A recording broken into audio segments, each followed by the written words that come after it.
Only on Eyewitness News, the impact of civil unions in Rhode Island. So civil unions really, to me, just felt like a slap in the face. I don't want that. I'm not going to accept that. I want to be married. I want to be seen as an equal with my wife. Despite the state's new civil union law, we've learned a growing number of gay couples is crossing the border or moving out of state to get married. And some studies show Rhode Island could be missing out on millions in wedding costs and tax dollars. Stephen Schuler brings us a story you'll see only on Eyewitness News tonight. We've learned only 14 couples have entered civil unions since the law passed this summer, but census data shows nearly 600 gay couples from Rhode Island spent their wedding day and their cash in other states. Mrs. and Mrs. Sarah and Teresa Masnick. For Sarah and Teresa Masnick, it was love at first sight.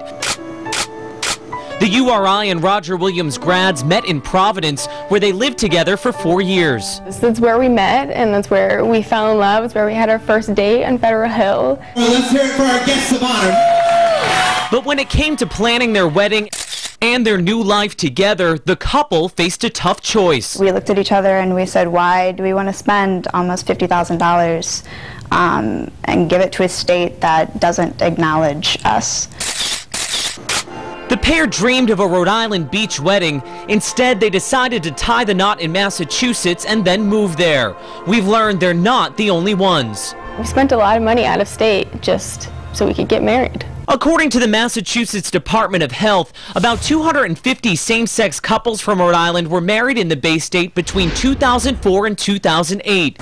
Marriage Equality Rhode Island estimates those weddings pumped nearly $8 million into the Massachusetts economy. Rhode Island is one of the premier wedding destinations in the country, and so for them to, for this state to exclude same-sex couples from being able to take part in those celebrations here, that is to their own economic detriment. A UCLA study predicts Rhode Island would make $1.2 million over 3 years if the state legalized same-sex marriage. Opponents like Chris Plant from the National Organization for Marriage say the law would actually hurt the state's economy long-term.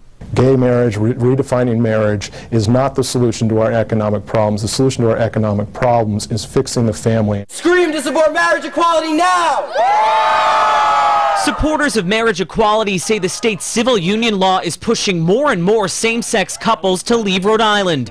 Although the Masnicks still consider Providence home, they say the difficult move was to protect their family. If it was legal in Rhode Island, we would have stayed there. It actually would have made it easier for us. Even with couples like Sarah and Teresa leaving the state, opponents tell us same-sex marriage would do little to fix Rhode Island's financial woes.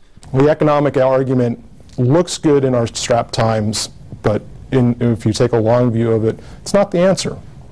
We're told state lawmakers are expected to take up the gay marriage debate again this upcoming session. Same-sex marriage bills have died every year since 1997.